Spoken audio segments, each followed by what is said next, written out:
Here, RRQ on the blue side, GX Squad on the red. It's going to be the Estes, the Natan, the Paquito being banned out for RRQ, with Give, Hayabusa, and Ling being banned out by the GX Squad. First pick straight away to Amon. Yeah, right now let's look at the bans. For GX Squad, they've banned out 2 Assassins. These 2 Assassins have been banned out most of the time, but that's going to be very, very strong. They haven't banned out the Farsa, so maybe GX wants to take here, but even if they do, the Amon is going to make the life of the Farsa very, very difficult. Yeah. So as of right now, RRQ looks like they have a general idea that they still, again, want to go a very heavy engage or dive composition, whereas GX, maybe they want to play something a little bit more kitey. I mean, as you say, kitey, they lock in the Matilda. They also have that beefy potential front line. Could go into the EXP lane or the gold lane, depending on the matchup. In the Esmeralda, as Wolf said, that bread and butter. Yeah, I love the steal coming out from GX, but at the same time, RRQ will pick up Clint as well as the Farsa. So far, the Clint has been Clint and Beatrix. They're like the power duo. They're like the Bonnie and Clyde of so far the group stages. Loving it. Oh, the Phobius pick.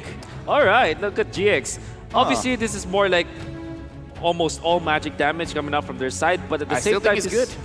Yes. Because of the fact that you're not going to rely on both the Phobius as well as the Esmeralda in the damage department. It's not their strong suit. Their strong suit is to set up for team fights, and as well as to zone out their opponents. And look at the hero of Phobius.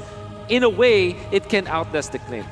The thing is, you always have to be just on top of the Clint. You don't have to really mind dealing damage, actual damage to the Clint or to the Amon. You just have to stay on top of those heroes and then get the damage from the other roles. You just want to absorb it, yeah. Exactly. Maybe we can get the mid lane Beatrix here from GX. Well, I mean, yes, that's one potential way of looking at it here. What I'm concerned about is this Farsa right now, because so far, the only real, quote-unquote, real way of getting on top is that Matilda, right? And based on what we're seeing from that match, GX is like, get rid of that front line, make sure that we have ways to kind of get in on the enemy team. I'm also concerned about this Phobius pick, because what is going to enable him? However, we do have to see, it's kind of like they're taking out of the books of BTK, where BTK did the same thing, having the Esmeralda as well as having the Phobius. However, the Yishin has been banned. So for the side of GX, we've seen being very tanky. Maybe they're playing towards this very hyper-oriented kind of meta where one single person is going to deal out all of the damage.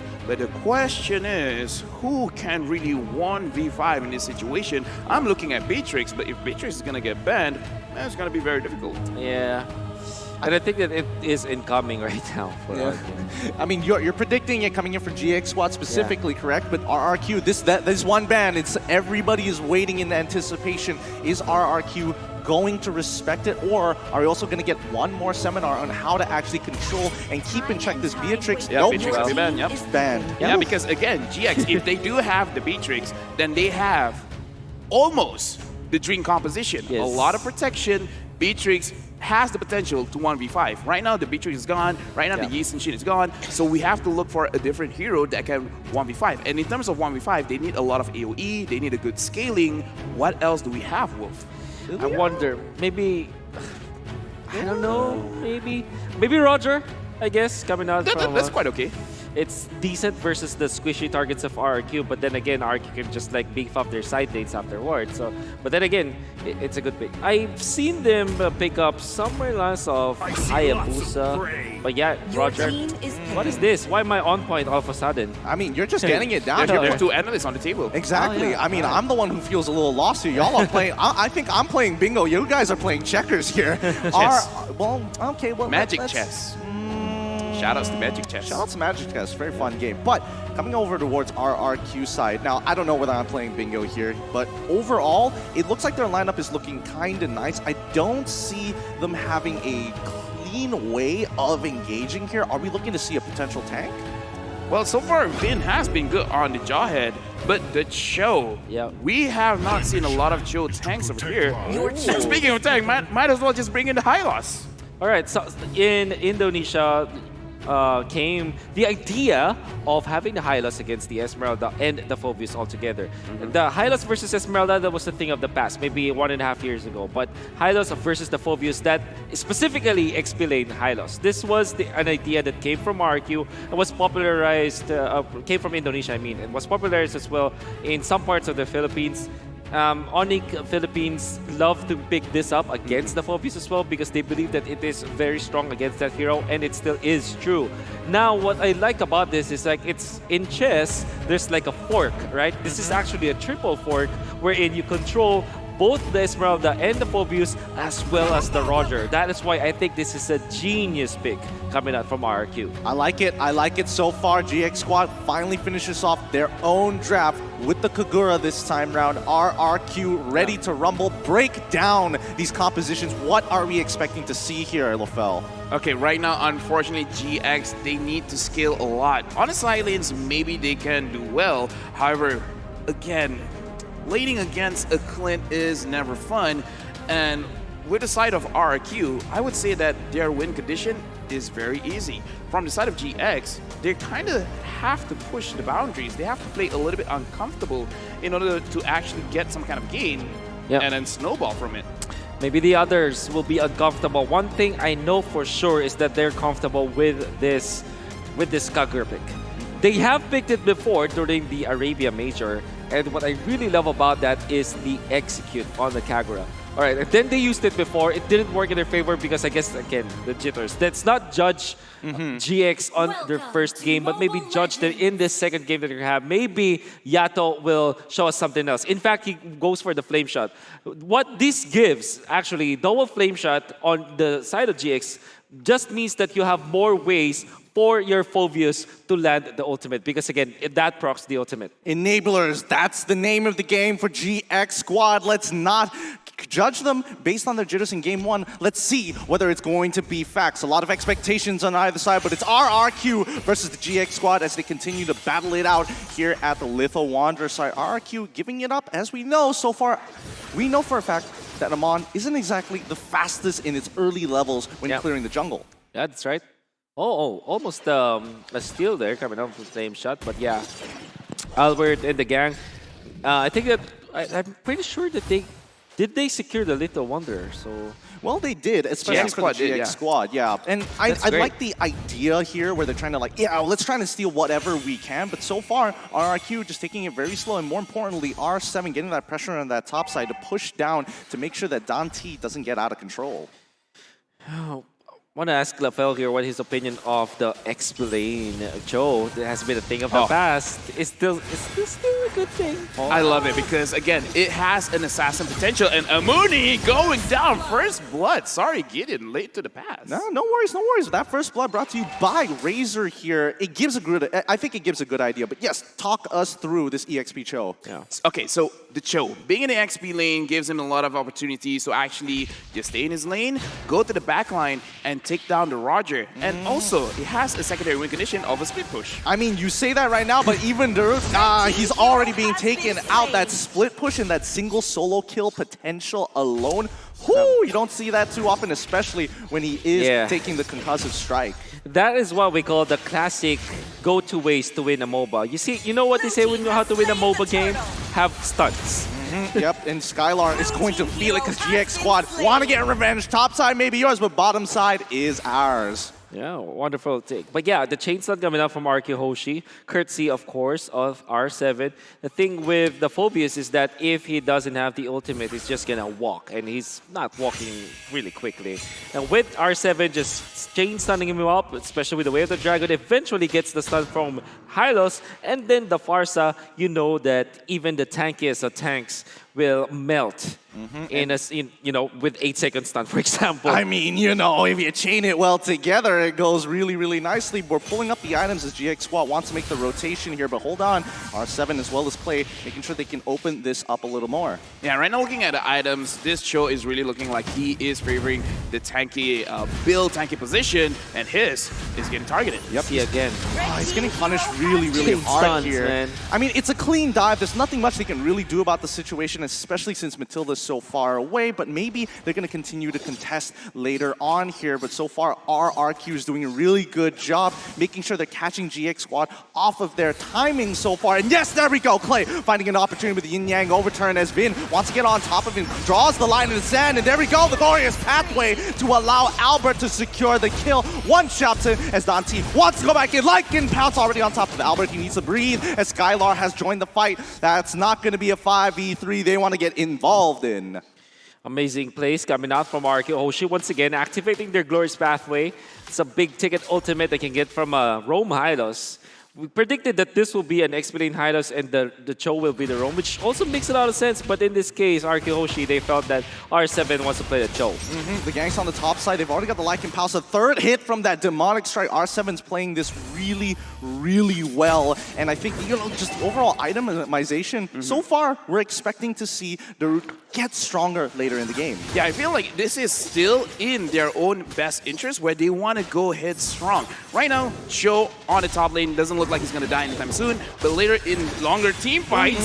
Just like this one, the Mega Kill is already coming out from the Amon side. They're not even going to finish off this turtle just yet. They find the pick onto Dante with the weight of the dragon, giving that kill over to Skylar. RRQ making sure these neutral objectives are untouched. What a beautiful alley-oop coming out from R7. It's actually out of nowhere as well. GX Squad did not expect that at all. Although, of course, RRQ Hoshi have already set up shop around the turtle pit, and they were able to just get it so easily. Then transitions into a push down bottom lane. They're giving Skylar what he needs as the gold laner for sure. Oh! The snipe! They trade 1-for-1, but now Umani, oh no, he's trying to get out. Amuni takes it, has to take the L. Albert is making sure he is all across this map, and now the invasion coming. Dante pulling away from Bugbear. R7 for a flank, and Daru can't really do too much. If he goes in, he's going to get attacked. Mid lane now getting heavily pressured by RRQ. Oh, what a great snipe in there coming out from Yato. He's not as comfortable before, but with this replay, maybe we can see it, Lafel. Yeah, so this is what... Okay, this replay does not need much of explanation. That was just a beautiful shot, and Clay just ran into it. And Albert, being an assassin player, is going to be very, very scary for the side of GX because, again, they are looking at his and Yato to actually dish out a lot of damage. I mean, they want to breathe. They're looking for some kind of space here, and RRQ now attacking the top side here. Albert looking for opportunities. He sees Dante, but he waits for the opportunity as Vin runs into the middle of the fight. They secure the kill on towards Dante, and now Daru has to move away. Yato as well as Amuni is coming in, but they immediately find the initial kill on towards Yato's side, where the Dragon's going to secure that double kill on towards that Phobius, and Amuni will not escape. Skylar continues to put the pressure. My God, Albert quietly there. It's already at 8-0-3. We have now been talking so much about him because we're really focused on the R7's initiations, Venus initiations, but 8-0-3 on this Amon. Oh my goodness, he's tearing apart GX Squad right now. And with a push up top lane, they also get so much control of the map. In fact, they will be transitioning into a purple buff invade, and maybe even more, as Albert doesn't want to give anything from Dante. Actually, that forces the retribution even further, increasing their chances of securing this turtle. It's these micro positionings, these micro plays coming out of RRQ that's really setting them apart right now. And GX Squad just slowly moving down. Dante gets kicked on backwards straight away by R7 after getting caught by Vince. So far, RRQ continue to choke out the jungle. Are they going to go for this dive onto Amuni here? Don't know just yet, but Yato only taking 50% of his HP. That's very close to getting one shot. I feel like Albert just wanted to test the waters, like, what if I use my ult here? Will it hurt? And it hurt. Right now, on the side of RRQ Hoshi, they're very tanky in the front, and I don't think GX Squad can take down anyone from the front, so I don't think anyone can take down Albert right now. 8-0-4. I feel like that 0 is going to stay.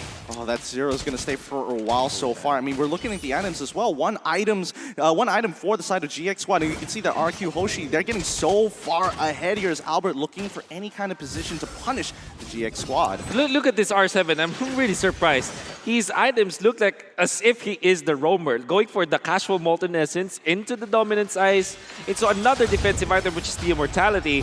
It kind of, but he's still got 3-0-3, so I wonder where his damage comes from. Oh my God! Yo, he disappeared. He took one hit of the feathered airstrike instantly, and Albert throws his ult to one-shot hiss. My goodness, Glorious Pathway is already put down as the demonic force coming on top of Skylar, but he gets locked down completely by dive in here. Even the flame shot will not be able to save it. Unfortunately for Amuni, he used the guiding wind earlier. That's one inhibitor, and it's going to be a second one uncontested for a while. Shot down coming in from Yato on top of Skylar. It gets the trade, but so far for RRQ, this is clinical. This is aggression, and they find his one shot him again. Give the man a triple kill as Amuni falls to his knees. The King of Kings still stand on top here. GX Squad holding on to a sliver of life. Albert, can I call him the eraser at this point? He erased the members of GX Squad just so quickly, and that's the idea for the Amon. One underrated fact about the Amon is that if there's a small AoE, for example, when two enemies are literally on top of each other, the damage output from the ultimate actually transfers as well. It's like the AoE of the Selena trap, right? It's very small, but you still distribute the damage evenly. I mean, you don't distribute it, you deal as much damage as the original one. So you see that when GX Squad are grouping up together, which normally happens when you go for the guiding wind play, they just get erased. Yeah, I mean, that's why Amon is Gushin's brother. You can see the similarities when it comes down to these blades. The AoE can actually work in their favor here, as R7 now looking for a potential engage, doesn't get it just yet. Glorious pathway as they push into the last inhibitor here. GX Squad, they're so far behind in terms of gold. 13k gold differential. And 13-0 and 5 for Albert. 13-0. It could be a perfect game here, but now R7 looking for a potential engage. The Lycan Pounce as well as the Demonic Force. RRQ doing some great work. Immortality. R7 has baited them out. The Eraser is here. Dante is gone. And Daru and Amuni can only do so much about this situation. RRQ have their ways. This GX Squad now need to hold on towards the Crystal for as long as possible, but this Lord seems to be a little too strong. Even his taking true damage from the Lord itself. This is going to be a GG. Well played coming in from RRQ. Hoshi completely outclassing GX Squad. Right now, looking at RRQ, the fact that they win is not surprising. But how fast they win and how clean they win in terms